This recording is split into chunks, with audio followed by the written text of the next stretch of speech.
Thank you, Bonnie. To bring all this together and some more ideas, we have Tony back up to tell us life after November 2nd. Tony?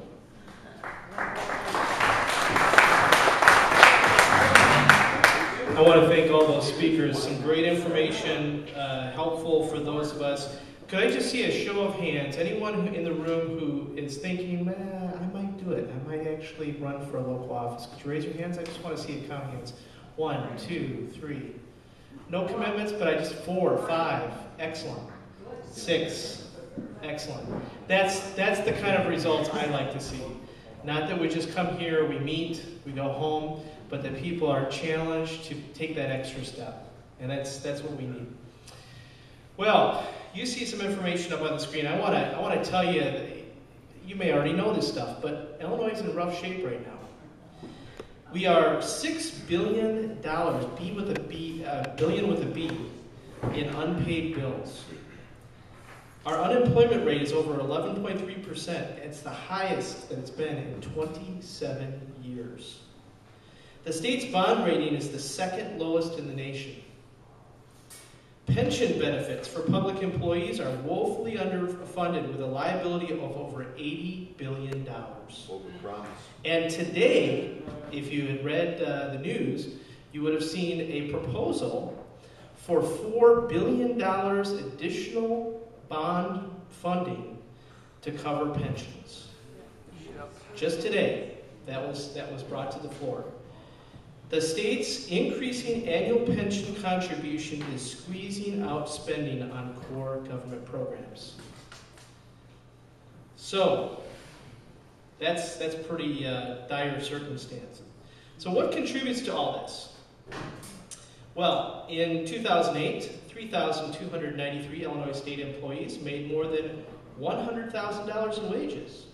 The jobs held by these employees included administrative assistants, correctional officers, physicians, auditors, highway maintainers, social workers, registered nurses, troopers, research analysts, and plumbers. Fact number 2, according to the Bureau of Labor and Statistics data in 2008, the private sector workers in Illinois earned an average annual wage of $48,981. That's the third bullet you'll see on the slide there. Illinois state workers earned an average annual wage of $56,682. That is a 15.7% more than average private sector workers. Between 2006 and 2008 in Illinois, state government average annual pay is up a total of 9.2%, while private sector average annual pay is only up 6.7%. So the pay going to state workers is significantly higher than that of the private sector. Fact number 3, and that's the second bullet you'll see up there, public employees are eligible for unsustainable defined benefit pension plans with generous compounded annual cost of living increases. As of August 2009, 538 Illinois public employee retirees earning an annual pension of more than $100,000. State retirees with 20 or more years of time on the job pay no health insurance premiums. So we're in bad shape, and our spending is out of control, right? So let's talk about some solutions. The Illinois Policy Institute has proposed that a solution to the budget crisis for 2011, and you can go to their website, Illinois Policy Institute, to see their proposal. And I'm just telling you kind of a high level here, but first is to realign spending, second is right-size government labor costs, and third, reform pension funding. And at a congressional level, in our capital, we have 5 key priorities. First, significantly cut government spending. Second, repeal Obamacare. Third, stop all tax increases. Fourth, defend our nation's security and stop bowing to foreign dictators. Yeah. And number 5, put elected officials back in charge by reining in abuses by executive branch agencies like the EPA and its job-killing cap-and-trade plan. So this is the plan coming from the Illinois, actually this one actually came from Heritage Foundation. But some great organizations out there that have done all that thought work, that hard working out, what's the right solution. So I wanted to share those with you.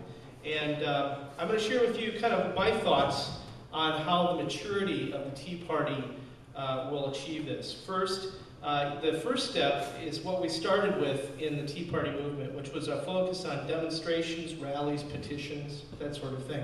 And those always have a place in the movement. But we can step up our game, and we have, in doing the second step, which is focus on education and campaign support. So supporting the candidates that espouse the values, the principles that we do, and we will continue to do that.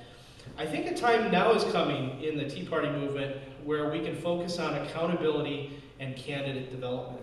Making sure that our politicians, our elected officials, are doing what they said they would do.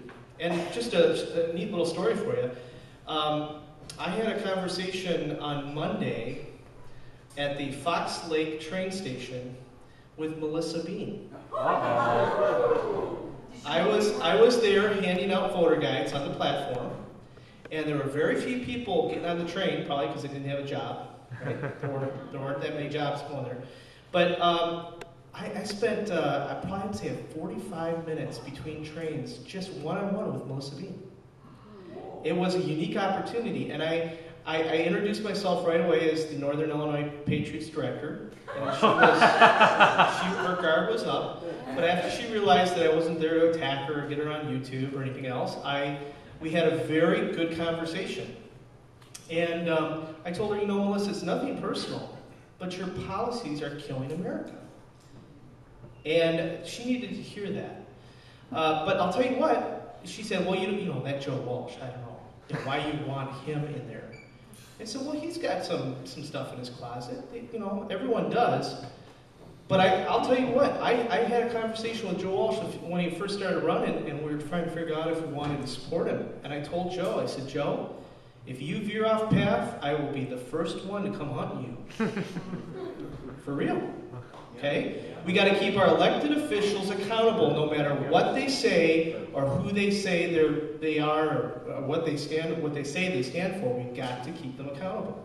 And I said, Melissa, if you get in, I'll be on yours. I'll be making sure to get you out of office as well. And so this is what it comes down to, is accountability and developing candidates to run for these offices.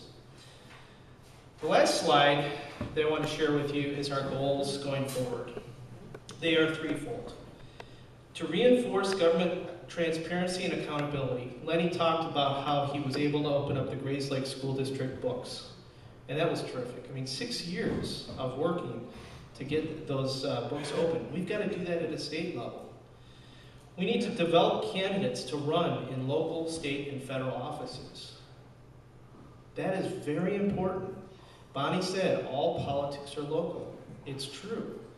If you were kind of disappointed at your options during this election cycle, your second thought should have been, why can't we just get some good people to run? Okay? Well, that's about developing candidates. And then the third is equipping members to be effective advocates for their conservative principles and values. And that's what we're here to do as an organization for you, is you are the advocate. You are the activist. I know some of you may not be comfortable with that title, but for you to be able to advocate for the principles and the values that we hold. So, let's talk about next steps. You've heard tonight about running for a local board position and in that April election. And the early filing deadline is December 13th. So I want you to be thinking about that. I saw 6 hands went up. That's terrific. Second, pick a local issue that you're passionate about and become an advocate in the community. You guys know Jesse Ventura, Minnesota? Did you know that when he entered politics, he had a very successful career as a WWF wrestler, right? Did you know that when he ran for local office, that the issue that he picked, Lenny, I heard this in the activist training, so You'll have to tell me if I got this wrong, but I think it was sewers. Something about sewers or sidewalks or something like that. Sewers. I mean, here you have somebody who's got a very high profile, and he picks sewers as his. But everybody. Goes back to what Bonnie said. Know your constituents. What do the constituents care about? The sewers. So think about something that you and your neighbors would talk about as a shame. Why are we doing that? We're spending all that money on like Greg said, we're spending all that money on a new building, So that's the kind of thing you need to have conversations about and figure out what is it that I can pick as my issue and be passionate about. And then lastly, to volunteer to monitor and track policy decisions for the group to reinforce transparency and accountability among all our elected officials.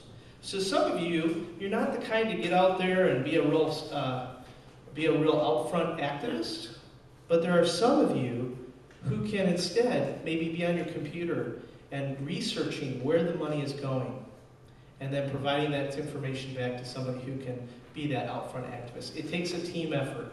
So I'm here to encourage you tonight, in conclusion, that we need to work together to achieve those 3 goals. And I'll go back to, if we just flip back to that one slide, those 3 goals there. This is very important.